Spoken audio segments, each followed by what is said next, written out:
cinta Yesus selamanya. Ku mau cinta Yesus selamanya. Meskipun badai silih berganti dalam hidupku, ku tetap cinta Yesus selamanya. Ku mau cinta Yesus selamanya. Ku mau cinta Yesus selamanya. Meskipun badai silih berganti dalam hidupku, ku tetap cinta Yesus selamanya. Ya Abba, Bapa, ini aku anakmu, layakkanlah seluruh hidupku.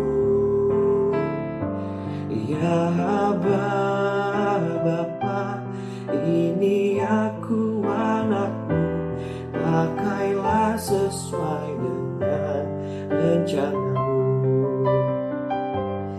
Ya Abba, Bapa, ini aku anakmu, layakkanlah seluruh hidupku.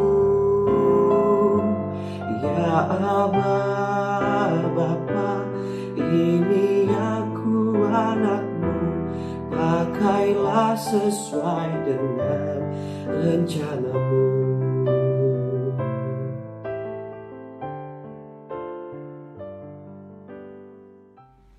Selamat pagi Bapak dan Ibu Guru dan teman-teman saya yang dikasihi Tuhan Yesus Kristus. Untuk mengawali renungan pada pagi hari ini, mari kita berdoa. Mengucap syukur Bapa atas berkat-Mu pada hari ini, karena Engkau sudah membangunkan kami di pagi hari yang sangat indah ini. Tuhan, kami akan memulai renungan kami. Tuhan, berkatilah kami agar apa yang kami dengar dapat kami lakukan dalam kehidupan kami sehari-hari. Berkatilah hamba-Mu ini Tuhan yang akan menyampaikan firman-Mu pada pagi hari ini. Dalam nama Tuhan Kristus kami berdoa dan mengucap syukur. Amin. Bacaan hari ini kita mulai dari 1 Korintus 4 ayat 14 sampai 20. Hal ini kutuliskan bukan untuk memalukan kamu, tetapi untuk menegur kamu sebagai anak-anakku yang kukasihi. Sebab sekalipun kamu mempunyai beribu-ribu pendidik dalam Kristus, kamu tidak mempunyai banyak bapa. Karena akulah yang dalam Kristus Yesus telah menjadi bapamu oleh Injil yang kuberitakan kepadamu. Sebab itu, aku menasihatkan kamu, turutilah teladanku. Justru itulah sebabnya aku mengirimkan kepadamu Timotius, yang adalah anakku yang kekasih dan yang setia dalam Tuhan. Ia akan memperingatkan kamu akan hidup yang kuturuti dalam Kristus Yesus, seperti yang kuajarkan di mana-mana dalam setiap jemaat. Tetapi ada beberapa orang yang menjadi sombong, karena mereka menyangka bahwa aku tidak akan datang lagi kepadamu, tetapi aku akan segera datang kepadamu kalau Tuhan menghendakinya. Maka aku akan tahu bukan tentang perkataan orang-orang yang sombong itu, tetapi tentang kekuatan mereka.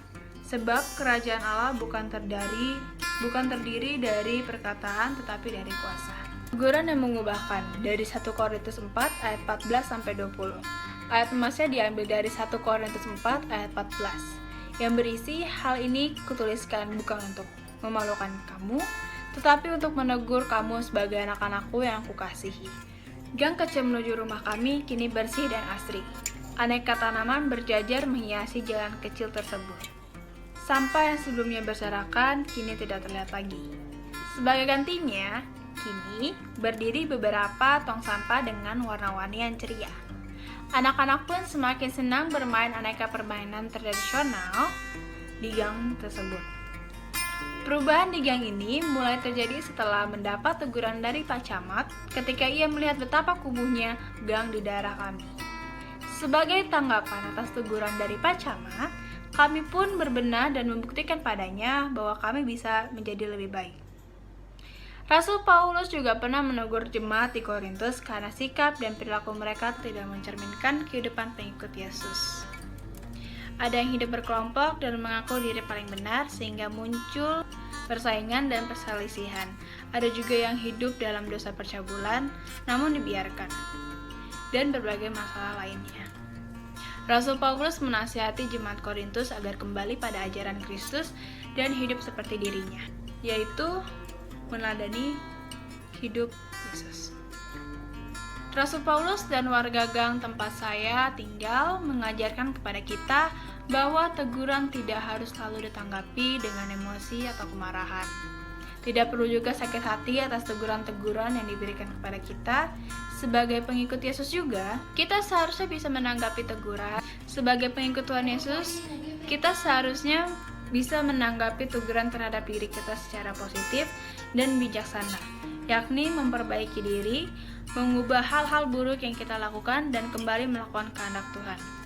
Refleksinya, terkadang perubahan menjadi lebih baik terjadi karena sebuah teguran.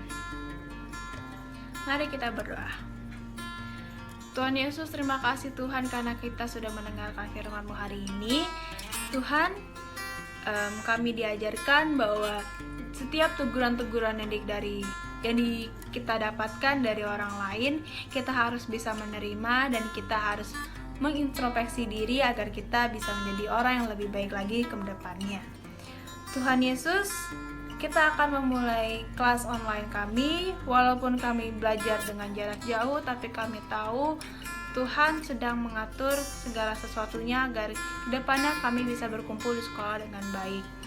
Tuhan, berkatilah guru-guru yang akan mengajarkan kami, supaya kami sebagai muridnya bisa mengambil ilmu-ilmunya dengan baik. Terima kasih Tuhan Yesus. Dalam nama Tuhan Yesus Kristus kami berdoa dan mengucap syukur. Haleluya. Amin. Tuhan Yesus memberkati.